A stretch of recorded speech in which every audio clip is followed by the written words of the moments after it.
Oke, kita mulai. Jadi kamu bisa bikin akun di polygon.codeforces.com. Bikin akun di situ.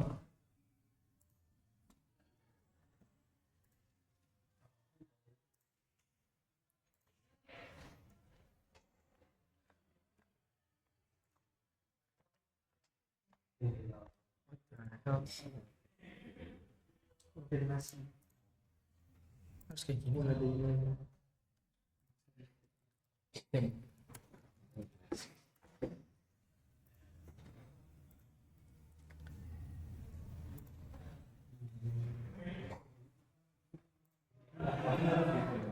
Hah? Iya, ribet banget. Nah, nah terus di sini kita mau bikin soal itu di mana new problem. Kalian klik ke new problem. Kalau udah, nah ini kan ada nama, tapi ini bukan nama soalnya sebenarnya. Ini masih nama kayak nama foldernya gitu. Anggap aja apa? Misalkan aku mau bikin soal penjumlahan aja gitu misalnya. Misalnya aku anggap aja nama gitu, namanya sama gitu, penjumlahan. Kalian terserah mau namain apa. Ya, create, terus kan udah masuk nih penjumlahan. Kan ada kalau misalkan udah banyak, nah biasa paling atas masuk ke penjumlahan, masuk ke start. Ini harusnya create. Nah, di sini kalau ada misalnya kalian apa nggak sempat ngikutin atau aku kecepatan bilang aja ya. Oke, jadi yang ini input sama outputnya dibiarin aja standar input sama standar output. Terus time limitnya kalian sesuaiin sesuai soal kalian. Terus memory limitnya juga biasa 256 itu udah cukup di kontes-kontes biasa. Nah terus masuk ke bikin problem statement. Sini statement none. Nah, terus untuk language-nya, meskipun kalian bikinnya itu pakai bahasa Indonesia, sebisa mungkin tulis di Inggris. Pakai English. Kenapa? Kalau Indonesia tuh lateksnya agak bermasalah gitu. Jadi kalau bisa pakai Inggris aja gitu, apapun bahasanya. Terus bikin create. Eh, ini ada langkahnya di sini ya, di sini. Yang aku kirim di WA. Nah, baru di sini masuk ke nama soalnya. Misalnya aku bikin di sini soal penjumlahan aja gitu.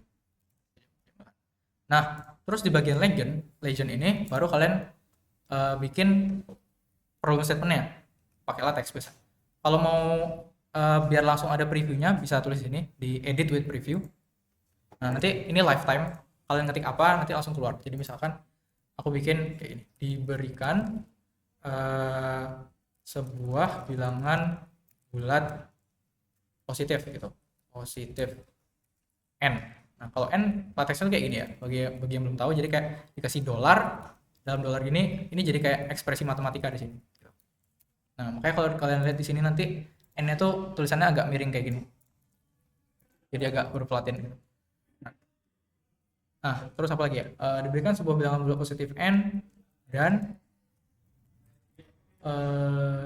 sebuah array misalnya array yang berisi bilangan yang berisi n buah bilangan bulat gitu misalnya. Hitung penjumlahan semua bilangan pada array tersebut misalnya gitu. Coba aja. Ya. Oh ya nanti kalian bikin ya. Kalian nanti masukin soalnya ke sini gitu. Masukin soalnya ke sini nanti. Jadi kalau bisa sambil ngoding aja. Sambil nulis terserah apa gitu. Mau penjumlahan dua bilangan atau string apa gitu terserah. Terus oh ya terus kan ini aku ada dua ya, ada n sama array. Nah, misalnya nih array-nya aku kasih nama a ya. Kasih nama A. Oke. Nah, untuk format inputnya aku sesuaiin dengan apa yang di uh, problem statement-nya. Jadi kan biasa tuh ini pada baris pertama diberikan ini bilangan bulat positif n. Nah, titik. Terus pada baris kedua diberikan diberikan array A. Nah, baru di sini jangan lupa kasih constraint-nya di sini. Di sini tempat ngasih constraint juga ya. Misalnya koma, terus jangan ini aja. Misalnya berapa? 1 sampai 100.000 misalnya. 1 terus slash dan equal tuh kayak ini. N flag terus 10 pangkat 6. Udah jangan buka, udah nanti pada wangi. Udah. Oke, sampai sini masuk akal ini. Woi, itu dulu nggak boleh nanti wangi kami nggak konsen. Udah. Kayak gini ya. Belum bikin n kasih constraint-nya 1 sampai 10 pangkat 6 misalnya gitu. Atau tak kecilin aja deh. 10 pangkat 5 aja gitu. Udah. Terus pada baris kedua diberikan array A. Terus bikin constraint-nya berarti gimana? Misalkan ada bilangan negatif ya, berarti dari misalnya 10 pangkat negatif 10 pangkat 9 10 pangkat 9 less or equals AI, berarti pakai A indeks I kayak gini, like lagi 10 pangkat 9. Nah, harusnya kayak gini. Jadi kayak soal code force gitu, tipikal soal code force. Udah, harusnya itu aja. Terus outputnya keluarkan satu buah bilangan bulat yang merepresentasikan penjumlahan semua bilangan pada array. Kalau kalian mau kasih notes kasih aja, tapi harusnya di sini udah lumayan jelas ya soalnya, jadi nggak usah kasih notes. Oke. Saya udah lumayan jelas. Oke, kalau udah save, kita coba bikin test case maksudku. Masuk ke tes sini. Di sini add test, tambahin tes. Nah, untuk ini muncul di sampel, jadi sampel test. Ini dicentang use if statements gitu. Nah, jadi misalkan aku bikin 5 misalnya 1 2 3 4 5. Berarti nanti kan outputnya harusnya 15 ya. Ya aku juga. Baik. Nah, ini kita create. Udah, jadi ada test has been reformatted. Ya, oke. Kalau udah, harusnya itu checker. Jadi checker itu nanti yang nge-compare jawaban yang dikasih user sama yang kita punya gitu. Jadi checkernya biasanya tuh paling default tuh ini LCM yang ignore white space gitu. Jadi kalau misalkan usernya tuh ada nambahin spasi di akhir output mereka, itu bakal di-ignore gitu. Jadi ini yang paling fleksibel sih gitu. Terus set checker. Kalau udah masuk ke mana ya? Ke solusi. Kita bikin solusi. Nah, kita bikin solusi kayak biasa aja. Aku bikin folder baru deh.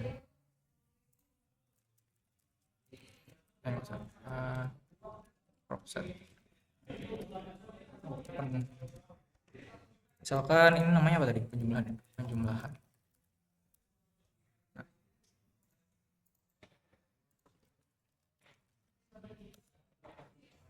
Apa ya? Soalnya namanya solusi aja, sol.cpp. Oke gini. Nah, yang ini benar-benar biasa, kode kayak biasa. Misalkan kalian tuh kayak peserta yang dihadapkan soalnya, berarti ya tinggal coding aja solusinya kayak biasa gitu. With std C++ in namespace std in main. Nah, tadi kan ada n ya, n sama aku pakai long aja ya biar in long.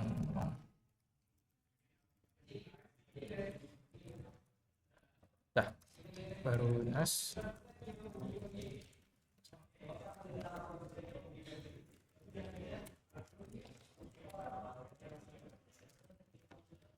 Nah, jadi kayak solusinya benar-benar biasa. Nah, ini nanti yang bakal dipakai sama program buat ngecek jawaban orang itu benar apa enggak. Atau dalam kata lain, kan nanti kita bakal nge-generate test case-nya. Nah, test case-nya itu nanti bakal dimasukin ke sini gitu. Jadi jawabannya bakal sesuai apa yang kita tulis di sini. Kalau udah nanti copy, terus bisa new file atau add file. Oh, berarti add file. Ups. Kalau misalnya 17 ya. Pas. Aku mau copy langsung sih. Gak bisa. Gak bisa. Oh ya, sol.cpp misalnya. Create file. Nah, baru ini di paste. Terus create. Udah created. Ini bakal jadi main correct solution ya. Yang terakhir tinggal tesnya. Kita generate tesnya. Nah, di yang tadi kan aku bikin ada di foldernya itu ada solusi. Nah, kita butuh satu file lagi namanya bebas sih. Biasanya aku gen ya. Kayak buat ngegenerate gen.cpp. Nah, ini butuh library. Nah, library-nya aku ambil dulu. Nanti aku kasih. Ini nah, library-nya itu namanya ini, testlib. Ini aku copy aja deh.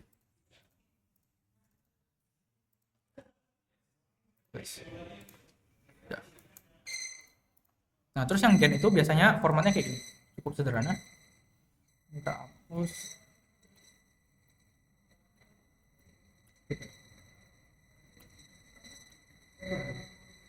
Hilang. Tombol matinya di mana? Matinya kan.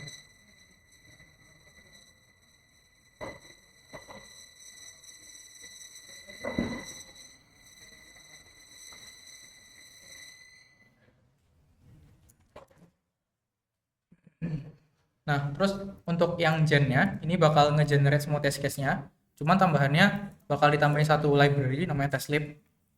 Nanti aku kirim. Terus aku kirim sekarang deh. CP. Ini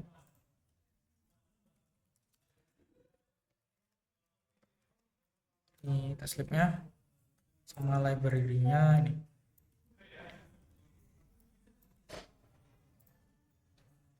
Ya. Oke. Nah, baru di sini kita generate soalnya. Jadi kan tadi kan pertama kita bikin n, randomnya gimana? Aku lupa sintaksnya.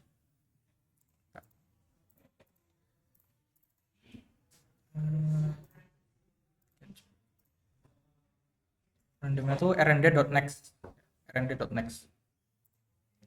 Jadi rnd.next berarti kita ngegenerate bilangan bulat, range-nya berarti tadi kan dari 1 sampai 10 pangkat 5 kan.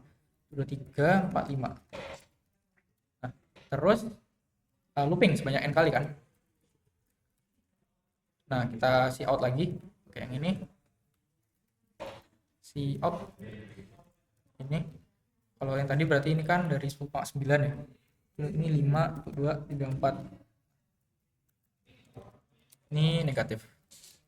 Nah, pasti. Udah. Gak usah pakai yang lain, gak apa-apa. Harusnya kayak gitu. Jadi ini tak hapus saja. Oke. Oh ya. Nah, ini tuh kita taruh kenapa? Nah, itu kenapa pakai SI? Oh ya. Kenapa pakai shot? Ini lupa aku shot. N-nya lupa. Ya, lupa. Jadi kok Iya, kelewatan. Jadi jangan lupa output n-nya sama bilangannya sebanyak n. Ini kita taruhnya di file sebenarnya, bukan di test. Kita tambahin files gitu. Di source, kita new atau add sama aja ya, bebas. Namanya biasa aku gen.cpp. Oh ya, ini nanti diingat ya, kalian nama ini apa, karena nanti bakal kepake di komennya gitu. Jadi karena aku namanya gen, nanti bakal muncul gen. File ini tak copy sini. Create.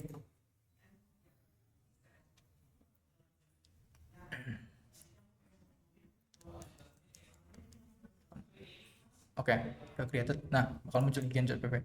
Terus balik lagi ke tes. Nah, baru di sini kita bikin scriptnya. Jadi kita bakal scriptnya ini bakal kayak ngelakuin for loop. Misalnya kita mau bikin test case sebanyak 50, ya kita bakal bikin for loop sebanyak 50 kali, terus kita manggil gen.cpp-nya tadi.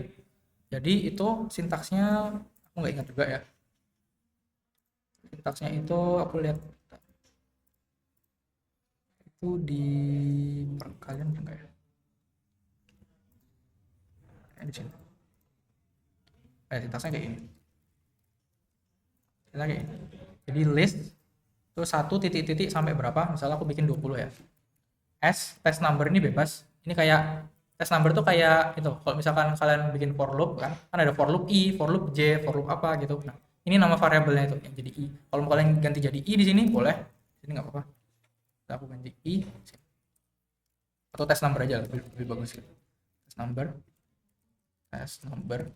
Nah, terus ini namanya aja ini bebas juga. Ini aku singkat aja jadi tes atau tes pertama. Terus ini gennya itu namanya tadi gen.cpp gitu.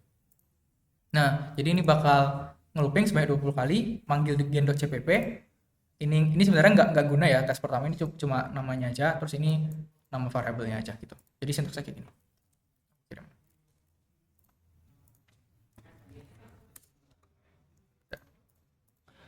Nah, kalau udah tinggal di save script, nanti dia bakal ngegenerate. Ini kan baru satu ya. Tadi kan aku nambahin satu di sampel test. Nanti dia bakal nambahin 20 lagi gitu. Jadi bakal habis save.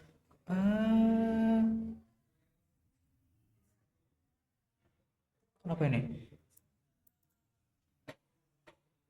Karena belum framework template.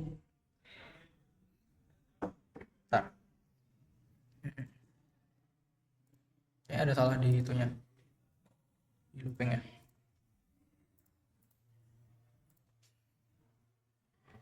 Gimana ya?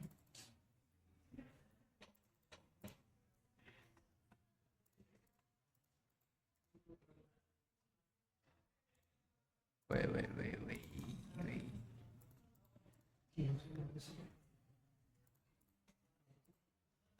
Ntar aku cek di soal yang lain.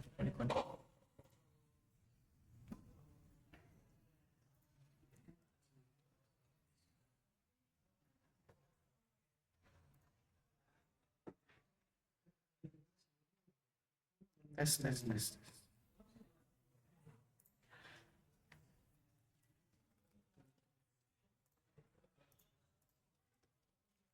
Masih harusnya. Save script.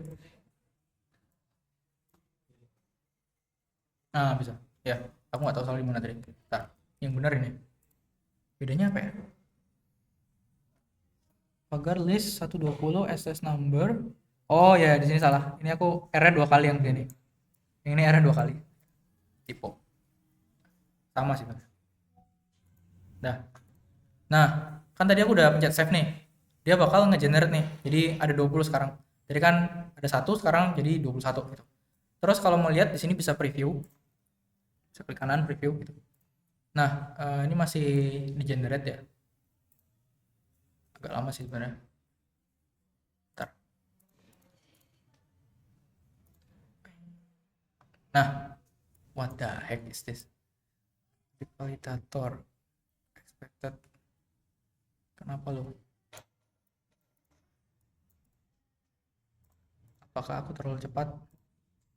Answer 1000 and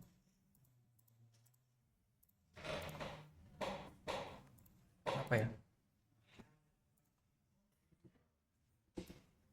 Unexpected verdict validator. Nggak tahu kenapa nih.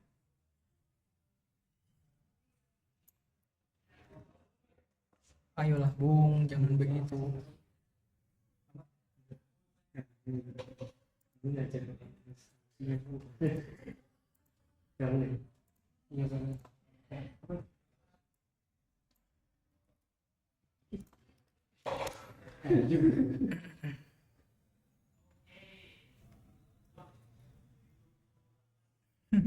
banget. Bentar. Tadi siang udah nyoba, nggak ada masalah padahal. Oh, di sini salah. Jadi nggak boleh pakai yang ini. Jangan tambahin ekstra spasi. Jadi looping Ini N-1. Yang ini nggak apa-apa. Baru yang terakhir jangan pakai spasi. Pakai new line.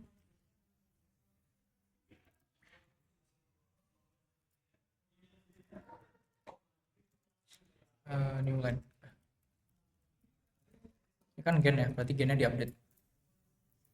Tapi nggak ada masalah loh. Atau nggak? Files. Gennya edit. Ini pam. Jadi nggak perlu. Oke, berarti n terus looping sebanyak n-1 kali. Cout dikeluarin pakai spasi, yang terakhir jangan pakai spasi tapi pakai new line. Udah.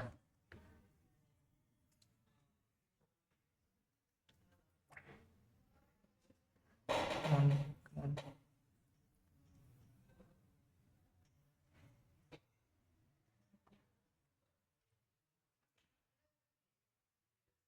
Dah.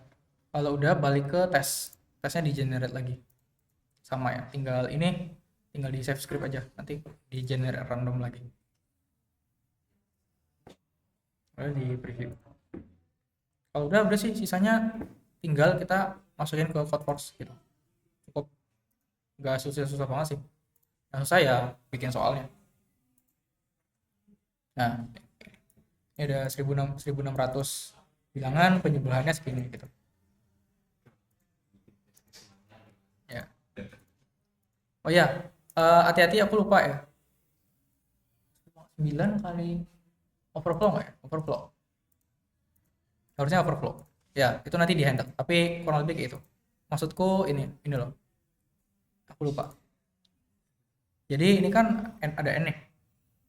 N-nya 10,5 kali 10,9 masih masuk ya? Iya, karena aku udah pakai ya udah, saya betul.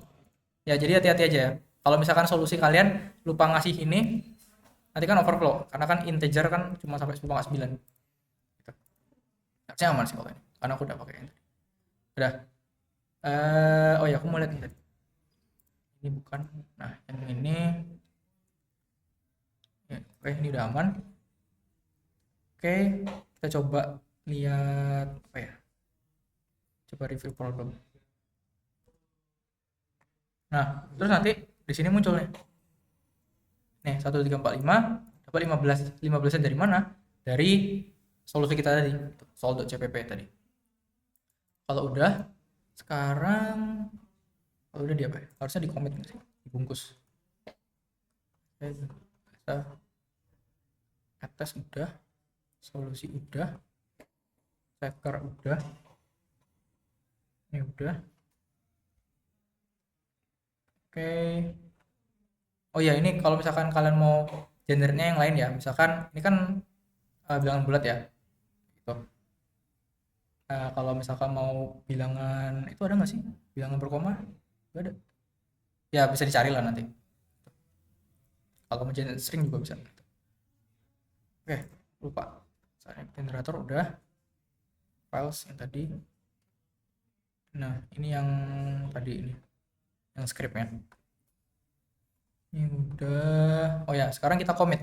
Jadi commit itu artinya apa? Kita bungkus. Jadi bungkus jadi satu package. Paling bawah di sini commit changes.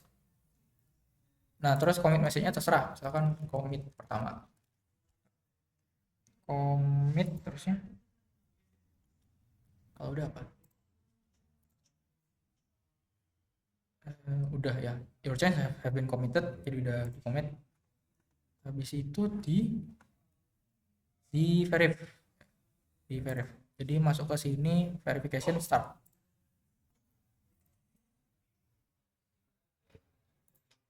Oke, kalau udah masuk ke package. Nah, bikin yang create package, pilih yang full. Nah, nanti muncul nih. Tapi ini lagi running, lagi dibikin.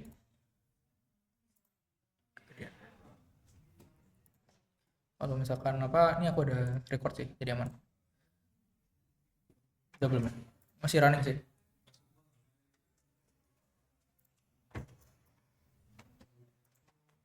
Oke, ayo. Wait, spell. Oh, ini masih running verifnya, sorry. Ya, udah selesai. Ya, tunggu verifikasinya running baru bikin package. Nggak nunggu tadi. Klik, klik, ayo. Jadi delete nggak sih? Lama ya.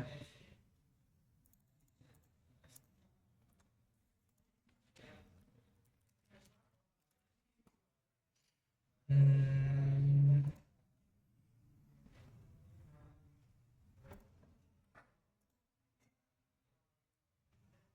Gini. Oke, nah udah oke, baru di create package yang full.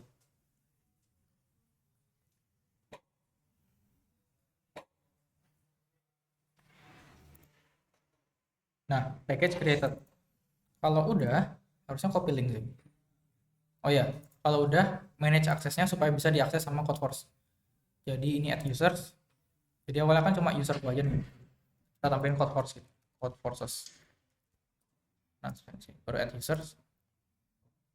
Aksesnya read harusnya. Ya, aksesnya read. Baru, udah. Kalau udah, ambil linknya tuh di sini. Polygon, CodeForces, bla bla bla. Penjumlahan, di copy, masuk ke kontes, add problem, tambahin guys, add problems. Nah, soal penjumlahan udah muncul, masih loading bentar. Nah, nambah, tadi kan nambah soal perkalian, sekarang soal penjumlahan. Kita coba submit ya. Ini solusinya sama sih, harusnya nggak salah. Solusinya salah kan? Bam. Ya.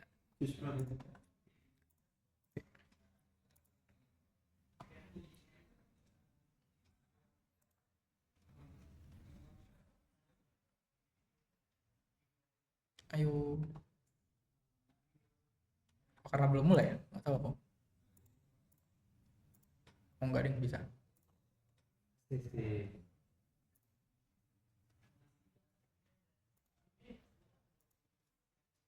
Lama ya.